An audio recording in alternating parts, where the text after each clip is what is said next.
Book online and travel for less. Expressway, bringing you the time at... The DL Debate with Sister Sarah's Letterkenny, serving food you'll love till 9 p.m. daily in Sarah's Kitchen. And there's free admission entertainment every weekend. Check this.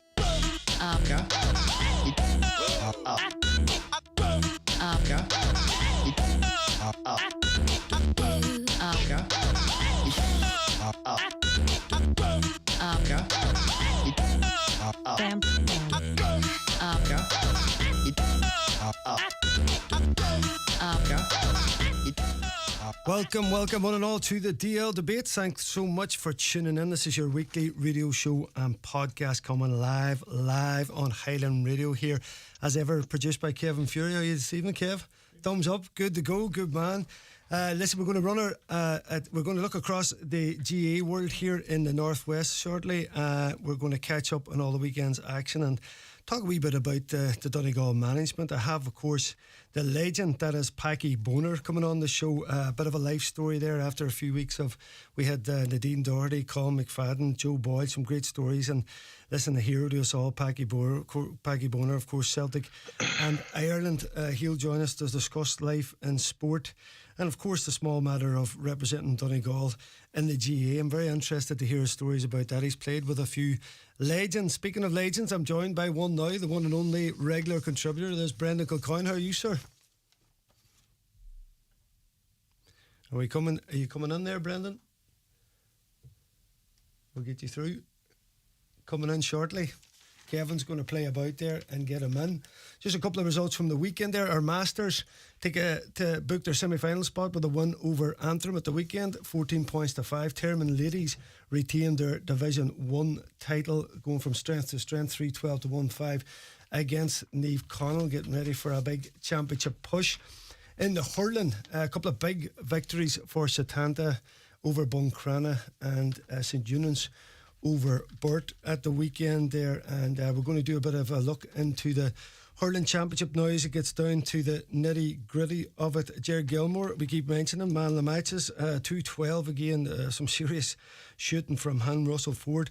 Took the man of the match for St Eunan's. A big spread of scores for St Eunan's, but the lively Ford in a corner forward hitting 1-5. In another game, McCool's against Dunloe. In fairness to Dunloe, they're coming up in the hurling world. They stayed with McCool's for about 40 minutes. The sides were pretty much level at that point, but that maybe a bit of conditioning, that bit of experience about McCool's pulling away on Dunloe. But fair play to Dunloe, getting their act together in the hurling, and they're becoming competitive. Have we got Brendan Kilcoyne in there, Kevin? Are you coming through there, Brendan? We're still struggling for Brendan here.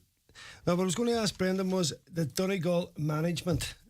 We're looking at candidates this evening now. There's going to be another step in the saga, and we're hoping for a saga that is not like the saga previous, which dragged on and on and on, and ended up with Paddy Carr being put together with Aidan O'Rourke, and we all know what happened after that. Things didn't happen. They went downhill badly, and listen, we steadied the ship though, in fairness to Aidan O'Rourke and Paddy Bradley. Donegal, I suppose, finished the season well in terms of what we would have thought in the championship. Certainly, listen, we lost badly to Tyrone, but I think that was probably the best performance we've seen from Tyrone, and maybe Donegal at that point maybe ran out a wee bit of steam. They just, I think, showed enough, particularly in that Monaghan match. You know, when you look how far Monaghan took Dublin, that we're back being competitive, you know, and I think for any new management coming in, you know, it's certainly, you know, with the players missing, there's an exciting time there in Donegal football. I'm just looking at Kevin here. Are we looking at? Are you seeing there, Brendan? Are you hearing me? Are you there, Brendan? Brendan Kilcoyne, come in if you can hear me. No joy, Kevin. No, we're not getting him. We'll have to give him a bell here, see if we can tie him on. I can see him, but I can't hear him. The joys of live radio. You give him a call there, Brendan. But yeah, as I said, there's a meeting tonight where Donegal are going to look to select a committee. Now, as far as I know, that committee will be past players, maybe a few from the All-Ireland team of 2012 and the 92 team. So listen, you have a good bit of experience in there, maybe a couple other people in the background just to give it a bit of balance. Obviously last time listen, we went after Malachy O'Rourke, of course. I think he was probably number one target after his, brilliance with every county he's been with, especially for Mana, and then of course what he did with Monaghan, and then with the Glen club, he just seems to have made a touch. I know Conley Gilligan, the likes of him was spoke in terms of people outside the county, and then obviously you had the likes of Rory Kavanagh and the Carl Lacey situation in the background, which there was talks. There was never actually an official interview, and Rory, of course, has ruled himself out recently. And I'm not too sure what the story is with Carl. Certainly from his time in the background there with the likes of Declan Bonner, highly regarded. The lad says he was a brilliant coach, and I'm wondering, just with that situation that happened last year with the academy and that, is there a way to pull Carl back in, or has he fallen out of love maybe a small bit with the likes of a coaching role with Donegal? Because there's no doubting he was looking for it, or would have been happy to do it last year. Kevin's giving me the thumbs up there, and we've got Mr. Kilcoyne on. Brendan, are you with us? I am indeed, David. How are you? Sound job. We patched you in another way. This Kevin man has many tricks up his sleeve there, but we got you back on eventually. Brendan, listen, good to talk to you. How are you keeping? All good, Brendan. Just down in Enniscrone here for a few days, just chilling. But yeah, all good, Brendan. Yeah. Back to the Yates County boy. Hard to beat, lad. Yeah, nice to be down in this part of the world, lovely part of the country. So it is for a few days. So it is, really nice. Now, weather hasn't been great, but it's still been nice. Yeah. Brendan, listen, I'll just get your thoughts on the management. I was just saying there, last year we approached obviously Malachy O'Rourke and the likes of Conley, Gilligan, Kavanagh and Lacey were in the background. Jim was going to come in. There's a lot of talk there about, there's going to be a new senior team, like a committee put together. It's going to be formed at tonight's county board meeting. So the closing date for application was last Friday. So there's been a number of expressions of interest. So the selection committee will have the job of interviewing these candidates, but also seeking out a new person. You think that's the way to go, Brendan? Yeah, Brendan. Listen, it's a massive undertaking, and I think we as supporters and Donegal followers need to, have a bit of patience and let this due process follow through and let them try and get the right people in the job, Brendan. It's an onerous task taking over any county team, but there has to be a process there that people are happy with, and the people that are big enough and to put their hand up are given a fair chance and a fair shout. And we just have to wait and see how that transpires over the next few weeks. Obviously we all want to see an appointment as soon as possible, particularly with the onset of the club championship over the next few weeks. And it'll be important that any prospective manager will get out and see what's available. Is there any new players out there?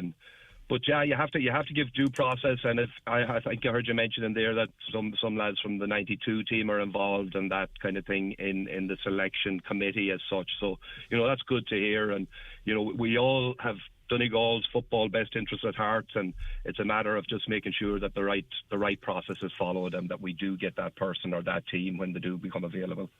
Now, there's a bit of a word in the street here in the LK today about McGuinness. Possibly, obviously he was approached last year, Brendan. I was coming to him. I just think he's a Sligo man. If he did come back in, I hope Carl McFadden comes up the road, and you mightn't want to see that, Brendan. But the likes of him and Durkin and that coaching there, if Jim was to come back, I know obviously he's been pursuing soccer this last while and went on such a journey. Maybe he's thinking the time is right. I know he didn't put it down there this year, Brendan. But in terms of what you've seen last year, the players that were missing, if they come back, I suppose Jim, you'll think he'll get a serious lift from the squad coming in, and certainly from his time playing now. You have Eamon McGee and McClune and an array of lads now doing bits and pieces of coaching. Mark McHugh fellas, I guess, that could come in and make a really positive management team.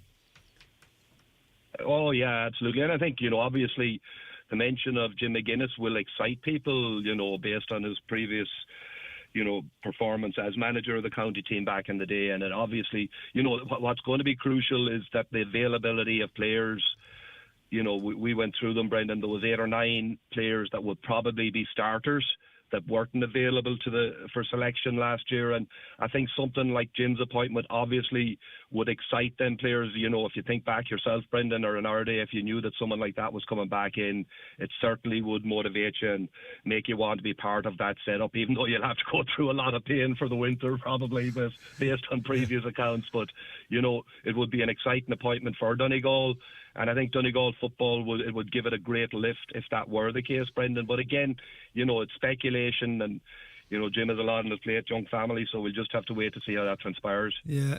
But listen, man, I suppose if he puts his name in the hat, that's a done deal. I don't think there's anything else really out there. You know, he's going to come with, you know, the man, I suppose, changed the face of football in many ways and took a team that was well outside the ranking, you know, right up into champions. And certainly in terms of what we've seen this year from the youth and the new players that came through, combining that with a team that's somewhat again needs to be built, it seems like almost a great time for him to come back in and weave the magic again. I would think so, Brendan. I agree 100% with you. You know, that it is. I think it is a good time. I think there's a lot of talent there. I go back to the point about patience. I don't see us competing at All-Ireland level, you know, within 12 months. But it'll take a bit of time. But I think if he's given that time, and I think there's great potential there to do that. We see how strong, you know, Ulster counties have gotten recent years and the progress that the Armagh, Derry, Monaghan, you know, even Down now are beginning to come back into the frame. So these teams are making a lot of progress, so they are. So it's really important that Donegal don't fall too far behind in that respect. And, you know, if Jim were to come in, I think he would really give that a big lift, so he would. And it would excite the players, it would excite the supporters, and it would excite the county in general, and it would give us something to look forward to again next year. Yeah, fantastic stuff, Brendan. As ever, thanks so much. You go back to your, and get yourself a nice 99 there and put the feet up. I might do that, Brendan. Yeah, thank you.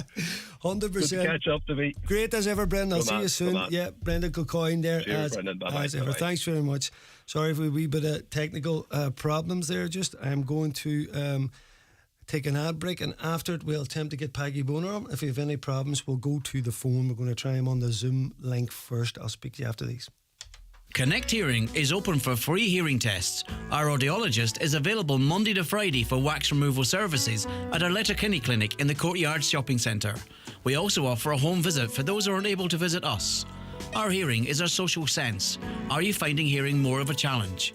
Call Ursula today on 07491 13296 to make an appointment. Good hearing helps us to connect to our family, friends and loved ones. Connect Hearing, connecting you to life.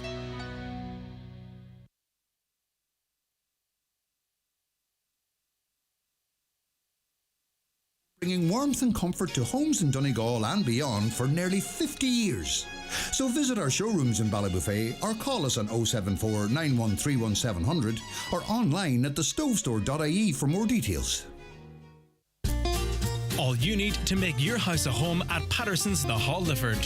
From garden furniture to kitchens, sofas and dining sets, all under one roof. Need a new mattress? Why not visit our sleep centre on the first floor? With a large range of quality beds and mattresses in stock and ready for collection or delivery. Relax in our coffee shop serving hot lunches daily. Open Monday to Saturday, 9 a.m. to 5:30 p.m. Patterson's Kitchens and Interiors, The Hall Lifford. Harkins have been providing customers with quality fireplaces, stoves and electric fires for over 30 years. And now you can experience the elegance of luxurious worktop from Harkins. Their experienced craftsmen can fabricate marble, quartz or granite worktops to your specification. So, if you're planning a new kitchen or bathroom or upgrading your existing one, Harkin Fireplaces can provide a quote for your quartz, marble or granite worktop. Visit their showroom in Ballybogan Lifford or call 9141109 or visit them online at harkinfireplaces.ie. The DL Debate with Sister Sarah's Letterkenny, serving food you'll love till 9 p.m. daily in Sarah's Kitchen. And there's free admission entertainment every weekend. Welcome back, folks. Welcome back to DL Debate. Now, I'm delighted to say I'm joined by the man, the myth, the legend, Paggy Boner. Paggy, are you on the Zoom?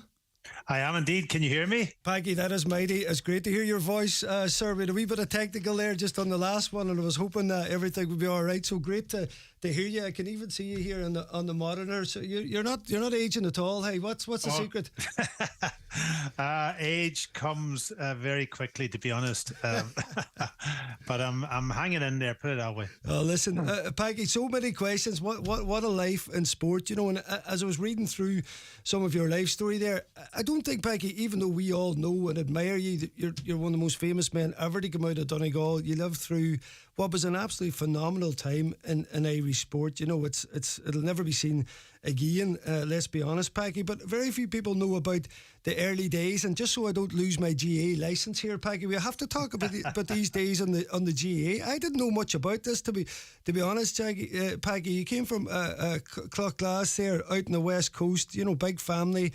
5 girls, you had a twin brother, mum and dad there, and a serious house of sport growing up. Yeah, listen, we came second last in the family, myself and Dennis, twins. I think my mum and dad my dad was desperate for boys, so he ended up with 2. But we were way out in Cloughlass, way down in Ray on the coast. And I suppose we grew up with football, soccer and Gaelic, both sports. We played both. We didn't play really competitive football that much until we were in our teens, but we were playing local. You know, we'd come from primary school, get our jobs done around the house, Brendan, as you know, and then run over the fields and we would have organised with the rest of the young lads around the place that we would play. And at that time it was probably mostly soccer because that's the pitch we had close to us. But then we played with Ross's Rovers, and at that time we didn't have Niamh, we didn't have Narossa, we didn't have Dunlow. Yeah. It was all one club. And we probably started playing Gaelic football maybe when we were running around about the age of maybe 13, 14. So it was a 2 sports. No golf at that time. Critch Island wasn't available to us. So we played sport and we loved our sport. And we, I think the 2 of us, having been twins, we were fortunate that we could actually get out on the grass beside the house, and, one would go in goals and one would kick in and vice versa. And, that's the way we sort of kind of were brought up from that perspective. We loved our sport. My dad wasn't a sports person, but loved sport, he loved his boxing. He loved watching football. He travelled when we started to play then with local clubs. He started to travel with us, and he loved it from that perspective. My uncle, we had only one uncle, and he died when he was a very young man at 21. But he apparently was the footballer in the house. Yes. And I remember his boots in the back underneath the stairs, and me trying to wear them, going out to play. Those were the memories. But it was a great memory. And when I look back on it, Brendan, I think I actually feel privileged I was brought up in that environment. Even though a lot of people in sport would say, well, we were in a bit of, out in the outskirts and probably wouldn't get an opportunity. But the upbringing was magnificent on the beside the sea, and just it was. When I look back on it now, I think I was privileged to have that kind of background. Plus, then going away when I was young at 18 to play football in a city like Glasgow. Yeah, and Peg, funny, even you mentioned the boots there. You think of the old boot rooms you used to polish the boots. Of course, them days is gone, Peggy. But having boots as a young fella, I remember my nephew was going down to a sports shop in town here to get pairs of boots, and one was €190 and the other pair was 140. And I was so taken aback by this. I was so out of the loop in terms of, I think when I was a young fella, to have any pair of boots at all, that was going to be you for hard ground or soft ground or no matter what. It was interesting that the uncle's boots were still there. They were still under the stairs. I did wear them once out, and they disintegrated, by the way, when I put them on. It was the old boot. But I think they used to hammer in the studs. But our first boots actually was got by my dad's first cousin, Tony Galler, up the road. And I remember him and his good friend Ray Ham coming down with the boots, and they were those Blackthorn. You remember the Blackthorns with the sort of kind of almost steel toe cap type boot. And that was it when we were very, very young. So we were very privileged to get boots, as you say. Yes. And that gloves was a different matter. The gloves was a real. There wasn't that many goalkeeper gloves or that gloves around at that time. We were trying out all sorts of things. And my first gloves actually was I got from Peter McLeod, the Rangers goalkeeper, over at when he had a sports shop down in Girvan, and he was the first to give me my real sports or goalkeeper gloves. So there you go. So that was a thing. That was a thing in the divide. future. It wasn't even thought about when I was young. Well, Peggy, steel cap boots. That sounds like a dangerous enough thing on a pitch. Back when men were men, there was nobody diving about then. Peggy, just growing up then at school and at the local club there, Ross's, were you always in goals? Did you play at the pitch a bit as well? No, I played, as I say, played in goals in soccer, and when we were young. I loved diving around. I loved getting in there. And as I said, myself and Dennis would go out and play, and invariably I would end up in goals. But I loved it because we were diving and making saves and trying to emulate the heroes of, the Pat Jennings and the Peter Shiltons and the Ray Clemens. Those were my heroes when I was young, watching them on TV. So you went out and tried to emulate them in soccer. But in Gaelic, I played a wee bit in goals with Ross's Rovers, and actually it was Noel McCall who was the goalkeeper. But I remember going into goals a couple of times. I didn't really like it. I didn't like it, Brendan, because you were confined almost to your goal line. If you came off your line in those days, the ball would be knocked over your head. So you were kind of isolated in the goal. So I didn't like it. So I played outfield. Started off playing probably when underage, midfield because I was tall. I was lanky. I could catch the ball. I couldn't do much more with it, but I could catch it and give it to the other ones to go and try and score their points and so on. So, and I was good. I was good going up among people, and I loved it actually. When I got then a wee bit further on and maybe played some county football, I kind of ended up starting off in corner forward and then moving back out into midfield. So that's kind of how it all sort of. Dennis played also, and Dennis played. He was more centre half back. He was powerful, strong, killed people. Yeah, you'd be grand now, Peggy, because you come out the pitch and kick points and everything. You could play in that. You could play anywhere. It shows you the evolution. If I had to fast forward you from that time, you'd have seen a keeper in Croke Park coming out. They had a point. You'd have been away with that. That can't happen. But that's how sport evolves. Peggy, of course, you went over to England pretty young. Before you did, Peggy, I knew that you played some underage with Donegal. I had no idea you actually played senior. And, to me, going up, I used to hear these stories of Seamus Boner and Martin Griffin and Noel McCall and Carney and all these guys. And you played along these guys for senior Donegal? Yeah, listen, we were very fortunate. Sean O'Donnell was the manager, the great Sean, and he had picked us. We had a very good minor team, and we were actually doing well. And Sean then sort of kind of pushed a few of us into the senior team. And I think it was the second division we were in at that particular time. But the likes of Noel, with the local lads like Noel McCall, Eugene Sharkey, Gerald McElwee, Enda Boner, Jim Brennan, who was Mayo man but working obviously at Garden, Dunlow, and those were ones we played club football with. And then getting into the senior team alongside the Dunleavys and the Seamus Boners and Finian Wards and those. Martin Carney was a great influence on me actually, because I remember Martin being a very skillful player. And I got into the team along. I watched him for the very first time, actually, when we played against him down in Nivoda's pitch now. We played, I think, with St. Joseph's in the championship game, and I always remember the game actually because it was a bit of a battle, and I remember there was a bit of fighting going on and different things as you would expect. And Jay at that particular time we were trying to get one over them, but Martin stood back, and he was a county man at the time, and he stood back and he kind of almost at the end shook everybody's hand and made up, and that learned me a big lesson actually about sportsmanship for Martin, and I was able to take that. I was delighted to be able to play with these guys then in the senior team, and that. But we were young. We were only, I was only 17, 18 at the time, just turning 18, and we played. And my first game was against Leitrim actually down in O'Donnell Park in Letterkenny. And played corner forward that day. It was a winter's day. I remember snow on the pitch, and there was another young lad from Leitrim. Actually, I think he had a bad injury in the game that might have broke his ankle on that particular day, and that's the kind of memory I have from it. We played in the league. When it got to the championship, we as I say, we had a good minor team, so. Sean didn't play us in the championship team. He almost put us into the minor team, and that was my kind of involvement in the GA at that particular time.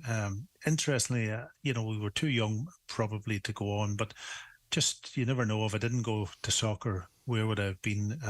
Would I have continued to play soccer, or maybe pushed on to maybe the county team and won a few honours with them? But never won anything in GAA. I think the year I left, actually, the Dunlow went on and won or Ross's Rovers, sorry, went on and won a kind of a medal of some description the year after, but I missed out, unfortunately. Yeah, well, listen, I think where you went took you to a good place. Becky, it's funny when you look back, there's always that wee local thing where, you know, what if, but certainly I think the path you took suited all us and suited the whole country. You were saying there, Becky, you had a good minor team as well. You were beating the first round to Derry. I suppose the way that's changed now, you know, you've group stages, you've second chances, and generally you don't get caught on a day, which I think is probably a fair outcome. Peggy, but listen, what an amazing time there growing up, and probably your size, Peggy, which was going to stand you as a goalkeeper, put you under that frame of playing for Donegal, because you had developed very young, very early. You had a good set of hands. You had a wee trial with Leicester, which didn't work out, but it was a blessing in disguise, Peggy, because you had family in Glasgow. You got the call to go over for a trial, and from then on, just reading the great Jock Stein was there. You were actually his last signing, Peggy, landing over to Glasgow. But as you said in your reference there on Kieran O'Donnell's book, Donegal's Great Sporting Heroes, about the fact that you had family over there, and for all you ever hear, Peggy, is about the young men. I was even talking to somebody on about Seamus Coleman when he came. He was desperately homesick, and his father sent over his brother to kind of get him through the phase. So that would have been a difficult time, Peggy, but not as difficult because you went over to an Irish-rich city, Glasgow, and you had family there, and your career started to take off. Yeah, you know, listen, I did go over to Leicester City. I was over and back for a full year, actually, and playing in the Youth Cup, and quite enjoyed it. John O'Neill, actually, from Derry, would have been around the club at that time. I think he was in Loughborough University, and we used to stay in a hostel, and he would come up at the weekends, and there was other guys who would stay, but I was very young. Listen, I was only 16, 17, and they didn't sign me, and, you know, I was lucky. Sean Fallon, the great Sean Fallon, was chief scout at Celtic, watched me play in the Irish youth team and asked me to come over and trial. And to get over to Celtic was probably a dream, because, you know, they were the team that we all probably supported, even though we didn't see them. We didn't see them live as such. I think the first time I watched Celtic was they came over to play in a game for the Burdenport disaster, fishing disaster, and they came over and played in Ballybofey, and I think I watched them at that particular time playing, and it was just, I don't know what it was something about them, the Irish heritage, the Donegal people going over and back, you know, working over there, you know, taking back the stories, telling us about my family, my uncle-in-law. Those were big Celtic supporters who lived in Glasgow, so they always had this connection with Celtic. So to get over and trial, and you're right, you know, going over, leaving home, leaving a family, a big family, and probably leaving my friends, the lads I played with, to go into a city was very, very daunting. And I can really, you know, see how Seamus was thinking when he went over. Yeah. I cried myself to sleep on many occasions after I signed, because I was committed. Yeah. I was committed then. I couldn't go home. And that other thing, Brendan, you know, we are very resilient people, us Donegal people, and we kind of stick together when we go away from home. And I did have very good family to go to, and I also had good friends in around Govan Hill that I would go down and visit and take that sort of loneliness out of it. But, you know, one thing that you didn't want to do was give up. You know, even though there was times, I can tell you, that I probably would have loved to have gone back home. You know, at that time, we didn't have mobile phones. We didn't have, you know, it wasn't easy. We didn't have a phone in the house. It was later on we got a phone in. And so it was very, very hard to keep in contact with people. You know, it was down to letters, people sending you letters and all of that. Even people didn't travel over as much as they did in latter years. You know, if you met somebody outside the ground on a match day, it was a wonderful experience. So all that homesickness, you had to handle it. You had to really put it into a space and say, well, guys, listen, football is the thing. I'm here to do it, to try to make a career out of it. I'm going to stick with it, and I'm not going to give up. And that kind of almost helped me maybe even to become resilient when it came down to maybe times when you were going through maybe not playing so well and having to dig in there and make it happen. Maybe that GA background too also was a bit to do with that. But that was that famous time you would grit the teeth there. We'd be watching you back. You used to be there, great. But you could have just asked, you could have just jumped me back a wee second. Now, you just mentioned international youth. That's where you were seen. Is that where it came from? And did that come? How did that even come about? Did that come through schools, or did that come through a trial as well, or did somebody see you to play for the Irish youths? Well, we had an interprovincial tournament, which was obviously Leinster, Connacht, Munster, and Donegal was representing almost Ulster. Yes, and we had some great school teams at that time. Donegal youth teams, the lads out in Ramelton and out that area, the Killybegs lads, Donegal Town, Gweedore, ourselves, Letterkenny, all very, very good players, and they all played soccer and they played Gaelic football, but we knew each other. And then we got into a Donegal youth team under Richie Kelly, actually, and Pat McColgan was from Lifford, and he was a kind of the other guy. But Richie was fantastic for us, and everybody knows Richie. He worked in BBC for many years down the Foyle, but he was a good man. He brought us all together and created a very good team, and we were very successful. We ended up winning the interprovincials, and I think then I remember us playing Leinster actually in the final of the interprovincials, and we beat them. And that Leinster was always the top team. They were always the Dubs. They were always going to win things, and for us to beat them, and I kind of played well in the game, stood out. Declan McIntyre was the other goalkeeper at the time, and he got injured in one of the games, and I ended up playing, and that little bit of fortune helped me also. From that perspective. And then once you got into the Irish youth team, that's when then you got recognised, really. Yeah. But I know Declan well. He's a character. You're one of the most normal keepers I've met now, Peg. I've always been saying for years, keepers are wired up a wee bit different. you seem Absolutely. You seem on the same. It's funny, I've something small in common. And Richie Kelly's an ex-manager of mine, and we had a great time with him. Don't quote me on that. Was as Richie be talking, don't quote me on that, the old BBC line. But Peggy, that's brilliant. Obviously Jock Steen stepped away, Billy McNeil took over, and as you were saying, it was a fresh start, and it gave you an opportunity to break into that first team, and just Peggy, the history and being around Parkhead and especially from Donegal, it's like our team. It must have been a phenomenal time, and I know it was tough bedding in and that, but the actual playing side of it and the lads and the exposure, the excitement of it must have been a thrilling time. It was, and going over there, it was very a homely tech club.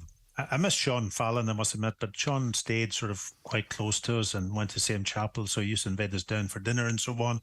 But it was a new, and as I said, Billy took over. John Clark was assistant. It was almost like as if they were kind of looking at everybody on a fresh basis. And even though I was a young boy, I was treated probably in their eyes as another player rather than the kid who's just come in. And that helped me, because it helped me then to sort of kind of almost position myself a wee bit. They sold Roy Baines, who was the other goalkeeper at the time. Roy went, and it was only myself and Peter Latchford actually that was left as two goalkeepers. Nowadays, modern football, you have probably 4 or 5 goalkeepers in a team, So it was reserve football, first team football. I played in the reserves, Peter played in the first team, but we trained together. We all trained together, which was unique. The club itself was the big old stadium. It was fairly tough old area around the east end of Glasgow. That's when you look at the club now, the changes they made around the club is phenomenal. It's a huge difference in that. So in the training ground was up in Barrafield. We only had one pitch. We had a Nash pitch beside it. Again, now they're out in Lennoxtown up in 6-7 pitches. All those things have changed, but it was a brilliant time, and the dressing room was fantastic. Great people. Danny McGrain, a legend going in there, world-class player, captain of the club. He was injured at the time. He played a lot in the reserves with me in the first year or so. Tommy Burns, God rest him, Roy Aiken, Pat Stanton, Ronnie Glavin. You could go through him, Paul Wilson, loads and loads of great players, all legends in their own right. And for me as a young guy to go over there and step in among them, fella from Donegal, was absolutely unique. And then trying to hold your own and among it was quite incredible. But something I look back on with fond memories, to be perfectly honest. The first couple of years it was tough, but you had to dig in there. Training was tough. I remember the first training session, being over even on when I was in trial. They used those white mitre balls, Brendan, and they were rock hard at times. Yeah. And I remember we had no gloves. I remember skin coming off my hand coming back from training the first day. But you had to get used to all them things. You had to dig in. You had to, I filled out a little bit, got stronger. When I went over first, I think I was 6'2", 12.5 stone. When I finished my career, I was sort of 14.5 stone. Wasn't overweight, just put on a bit of muscle. Yeah, I hear you. Listen, Peggy, and the breakthrough in the Celtic, Peggy, how did that come about for you? Did you were able to nail down the number one spot? Well, I was lucky because again, as I say, myself and Peter was the two goalkeepers. Peter wasn't going through a great time in it, just during period around about March 1979, and it happened to fall that Billy gave me my debut on St. Patrick's Day 1979, which is again a unique day for any Irishman. So I played, did okay. Bobby Lennox scored 2 on the day. There wasn't a big crowd at the match, I remember, if you look at the stats. And then I played probably about 10 days later against Motherwell, again away this time. It didn't play very well. My grandmother died at home. And I think that probably affected me. It wasn't an excuse, but I probably should have been home for the funeral. Didn't go home because I was picked in the team, and I kind of just really felt really down after that. And then I was out of the team for probably about 10 months. I was playing in reserve football, and then got a lucky break again at the start of the following season. And Peter got an injury. He was up at training. I was away home. I wasn't even there, and I got a phone call to say Peter's been injured, and we're playing in Danny McGrain's testimonial against Manchester United a couple of days later. So that was me into the team, and then I had a bit of a run. As you know, Bren, you need a bit of luck. You need to get in there. And I had a wee bit of a run then in the team, and I could show people what I could do. And that's how it all started, really. Yeah, phenomenal. Debut in St. Patrick's Day, written on the stars there. Peggy, listen, Maddie asked you so many questions about Ireland, but here's one I was thinking, just Peggy, at the time, you mentioned a bit of it there about the mitre balls and no gloves. I mean, that's hard to believe. I would have never thought that, but the life of a pro at that time, like very little people understand what's that like, day-to-day training, with the lads. Did you socialise a bit then? I know it was different times and all that then. How was that? Were you staying along with other younger pros, or how was life then? No, I stayed with my aunt and uncle, the first aunt and uncle up in Muirend, and then he moved back actually to Letterkenny about a year later, and I moved down to my other aunt down in Sims Hill, my mum's sister, Auntie Bridge, and her husband. And I kind of almost didn't have the choice. I think Shay, when he came over first, had to stay in digs and so on, and among the other young lads. I didn't do that, and I think that probably was good in one way, because I was kind of almost told not to go out, into the pubs, into the Gorbals, or down into Victoria Road, or into the Irish bar. So I kind of almost stayed away from all of that. I was kind of forced to do that by my uncle and so on, and that.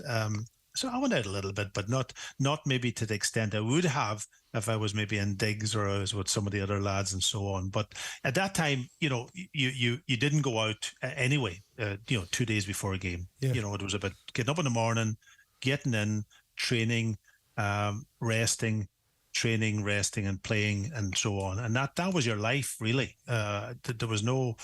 You had a bit of socialising, but very, very little. Even on a Saturday night after you beat the Rangers? Yeah, well, on the Saturday night we would have maybe went out for... I met my wife, Anne, actually very quickly after I went over, a couple of years after, and she settled me into a routine then. So we'd go for a meal maybe and a few pints. We did have the luxury of maybe going... We didn't have actually a players' lounge in the club at that time. That was kind of, when you think of what all the players get now, is incredible, but we didn't even have a players lounge, so we didn't actually socialise in the club. But what we did do is on a Saturday after the game, we would go into town, and we went to a famous pub called Archie's. And at that time, you might have been in sort of 5:30 after the game, 6 o'clock, and then you would sort of sit down with the likes of Danny McGrain and Tom McAdam and those guys, and they would actually go through the game with you, which was incredible. Yeah. And then the place would get packed up, and we would end up gone off somewhere else sensible, some sensible place, Brendan. But that was about it. Saturday night maybe would be your social night, and the rest of it was work. Yes, I hear you, Peg. And listen, it was a lively city, no doubt. I suppose there's certain places you needed to watch where you were going as well, being a Celtic man. Peggy, tell me this, Peggy. Ireland came calling. Who was the first manager that came after you there? Because we were about to hit. I mean, timing can be everything in life. You know, we're about to hit a phenomenal time in Irish sport, and you were going to be right at the centre of it. Who first gave you the call for the senior international? Well, actually, I was in the squad with Johnny Giles, believe it or not. Johnny Giles was the manager up till 1979, and he put me in a squad, myself and John Devine, who was with Arsenal, a young lad. I played under 21 football with John. And I don't know why he put me into the squad, to be perfectly honest, because he had Jerry Payton and he had Seamus McDonough and so on. But I just think maybe he's seen something in us and he wanted to give us a little bit of what's it all about, international football. We went to Paris, actually, when they played out in Paris in the last game. And then it was about, getting into the team. And it was Owen Hand, who was the manager then next after Johnny. And he picked me in the squad, although at that time it was kind of almost like a rotation. He played Seamus McDonough. He was at Everton at the time, played him in the first team. And then myself and Jerry Payton sort of almost took game for game, and we were in the squad, and we had no goalkeeper coach or anything of that nature. And that I only had played 9 games, believe it or not, until Jack Charlton took over in 1990. Sorry, I'm trying to think now. 1986, Jack took over around about that. Yeah. So I made my debut in 81, and I only had 9 caps. Right. Which people think, now I look at some of the young boys and they've got 60, 70 caps by the time they're that age. So I was 26 when Jack took over, and Seamus had retired at that point in time. Owen had left, and then Jack gave me my big break, really.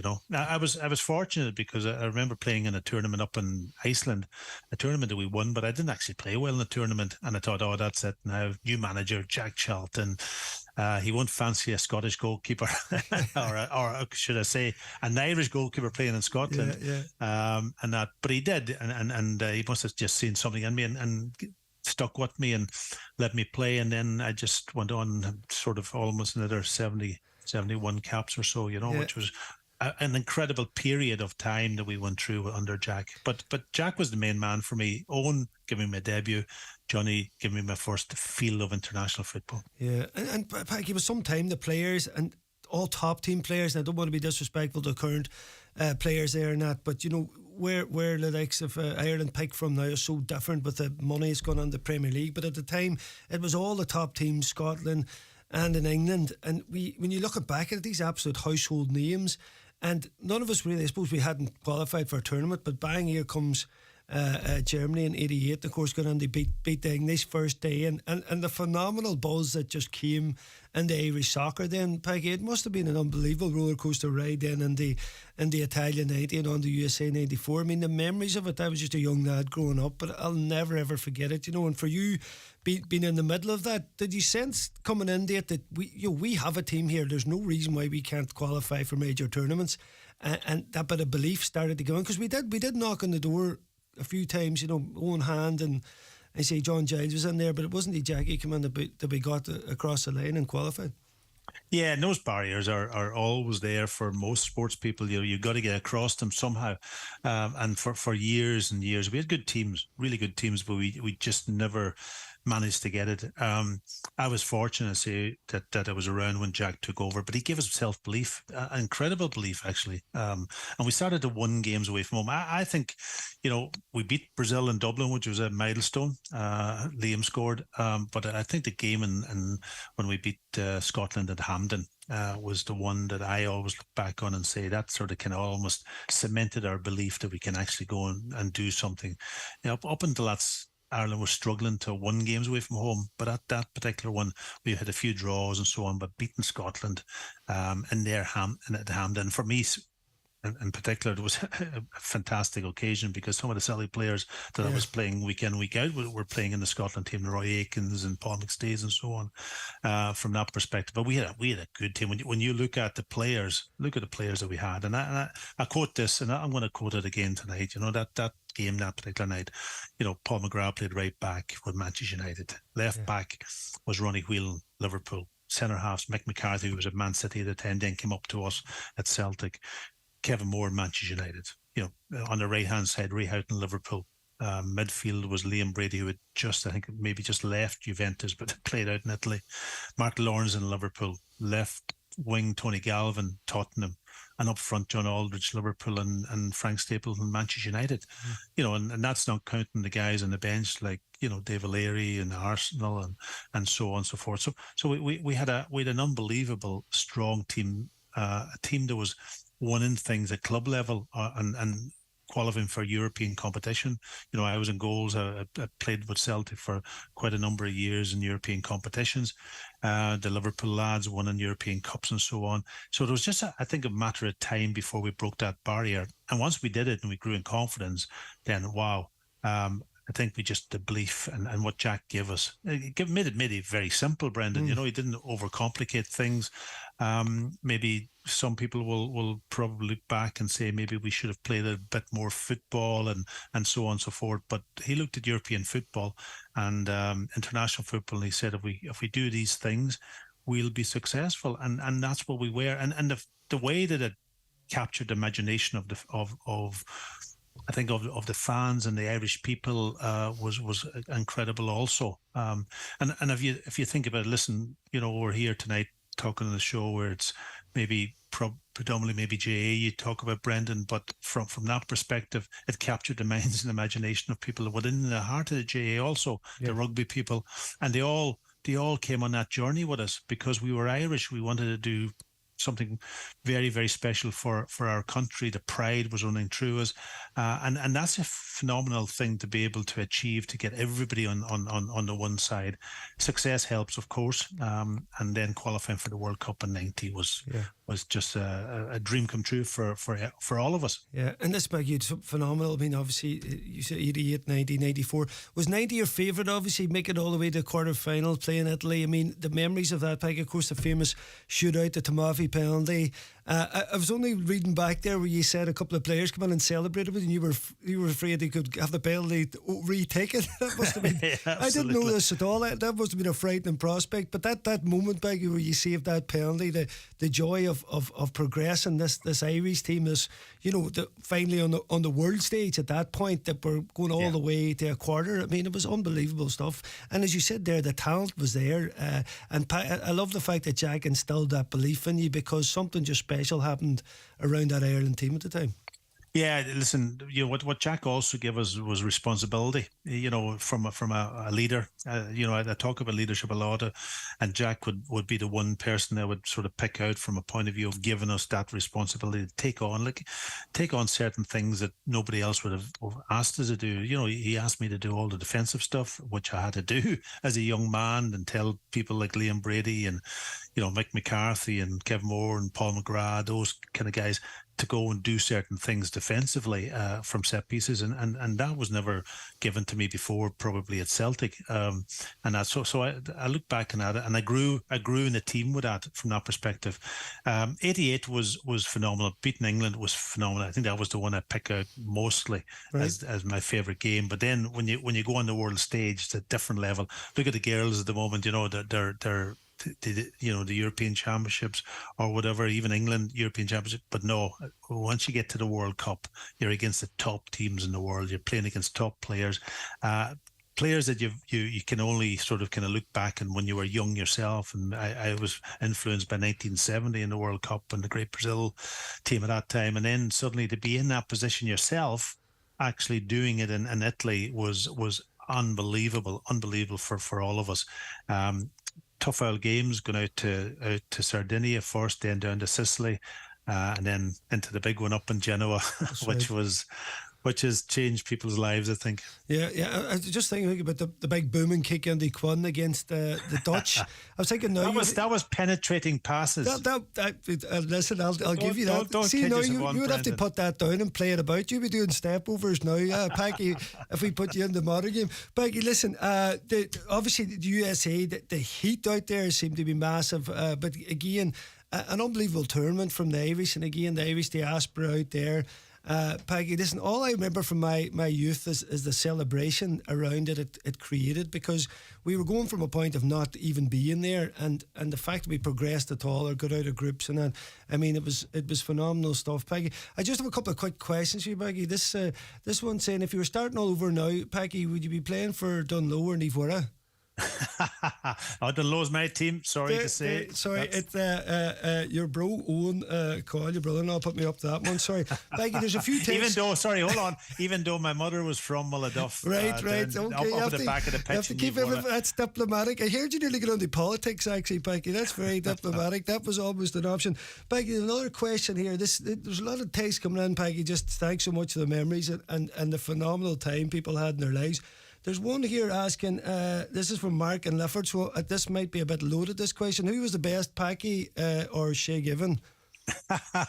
You can tell Shay that I was in a local cafe last week, and they were putting up, they had tips, right? And they had 2 cups, one with Shay on it and one with myself on it. Right. And I got the most tips. So there you are. That answers the question. Brilliant. Peggy, a couple of quick ones. In terms of Celtic or Ireland, who was the biggest characters? Were there any people like outside of the box in terms of crack or guys that would just pull the whole dressing room in Celtic or Ireland? I mean, you had unbelievable, 17 years at Celtic, trophy laden. Was there different standout characters in there from those days at Ireland or at Celtic? Yeah, listen, I think the 1980s was a phenomenal time at Celtic for us. We had a really good team. We had one lease, but it was a funny dressing room, great dressing room. You know, Tommy was a very, very funny man. Almost lit up the dressing room. You had some exceptional. It was the banter more than anything else, you know, and stuff that we got up to, and that. I think with the Irish team, we had very wise guy who kind of. Andy Townsend was a great humorist from obviously coming from London, himself, and Tony Cascarino knows all that with those London accents, and they had the stories and so on. It was all good fun, great crack. We all got on well. It was like the Irish team was like a club team. I've got to say, we had great nights out. I've got to say, you didn't end up with Paul McGrath, especially in Dublin. You weren't late with Paul McGrath any time. Paul's a fantastic man, very quiet guy, individual actually, but. No, Paul kind of went off on his own wee bit, but the rest of us sort of kind of met up and we went out in the town and enjoyed our success, put it that way. Yeah. Well, listen, the success, Peggy, we all enjoyed it. I could talk to you all night, and I'm sure everybody down in the home place, everybody here in Donegal, and indeed Ireland, Peggy, I want to thank you so much for the career that you had, the time that you had by Celtic and Ireland. It was brilliant talking to you. Wish you all the best. I know you're working with the FA now in the future. Keep up the good work. A great man to be, looking at the next generation and bringing them through. Yeah, it's a pleasure, Brendan, and it's always nice also to see young Donegal people.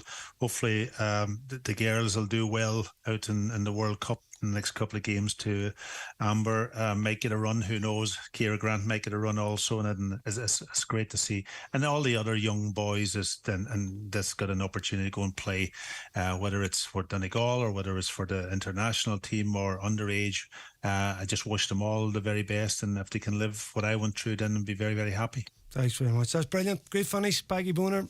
Great to talk to you. Thank you. That was brilliant there, Peggy Boner. I want to thank Kevin for producing. The Monday Night Stations is coming up. I'll speak to you all next week.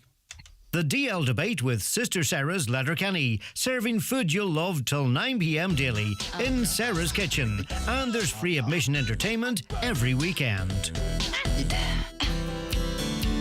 Broadcasting throughout the Northwest and across the world online. This is Highland Radio.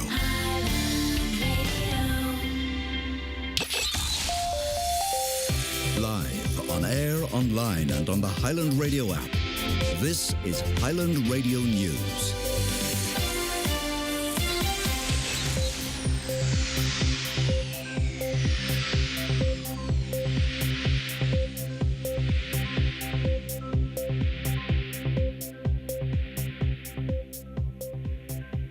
It's 8 o'clock. Good evening, I'm Ellen Butler.